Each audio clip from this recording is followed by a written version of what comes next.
Hello, my name is Zach Bruner, and I've chosen to do my movie analysis on John Carpenter's The Thing, released in 1982. The movie is about an American research team in Antarctica who realize an alien parasite that consumes and imitates other creatures has infected their base.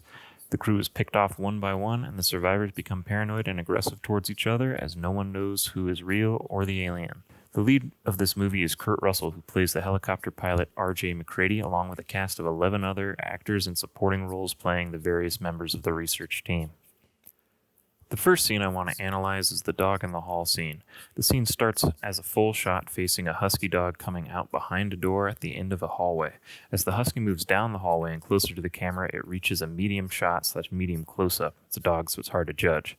The camera is kept low around the neck level of the dog and pans to the right as the dog stops outside of the doorway of a room with the shadowed silhouette of a man on the wall.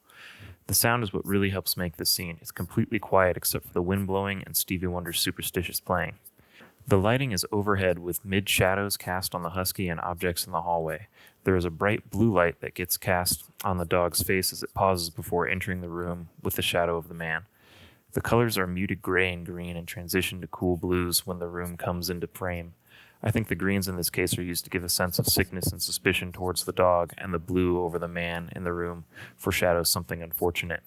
This scene gives a very eerie feel as the previous scenes build that there may be something very strange or wrong with this dog, and that the base is isolated and empty.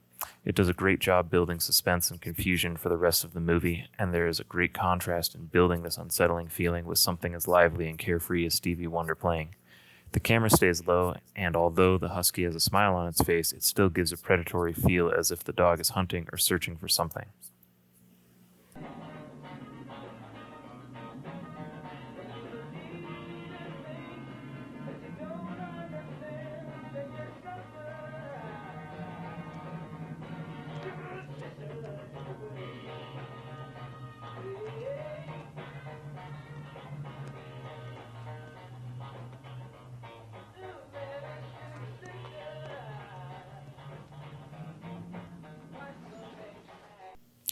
The last scene I want to analyze is probably the most well-known and repeated scene in the movie. McCready is alone in an office room making a recording he plans on hiding to serve as a record of events that are transpiring in case no one survives. The scene starts with a medium full shot and then does a slow zoom and pan to the right to a medium shot that settles down around waist level. It is as if the viewer is peeking on McCready from behind a supply shelf and comes out and sits or kneels in front of him. The sound is McCready's dialogue with the sound of the wind from the storm in the background.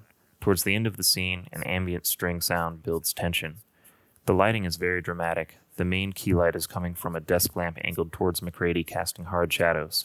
A dark blue fill light lights the rest of the room, and a background light illuminates the hallway outside of the room and balances the composition.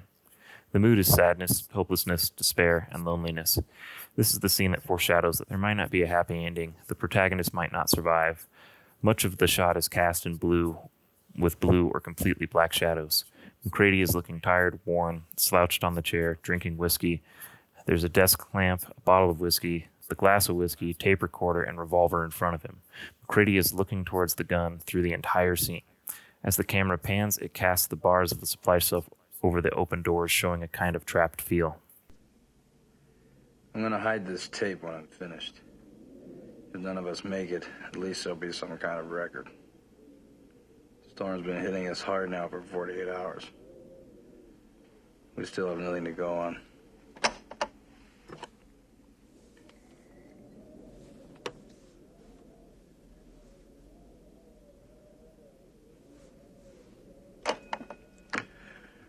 One other thing. I think it rips through your clothes when it takes you over. Windows found some shredded long johns, but the name tag was missing. They could be anybody's. Nobody trusts anybody now. We're all very tired. This concludes my two-scene analysis of John Carpenter's The Thing. Thank you for watching.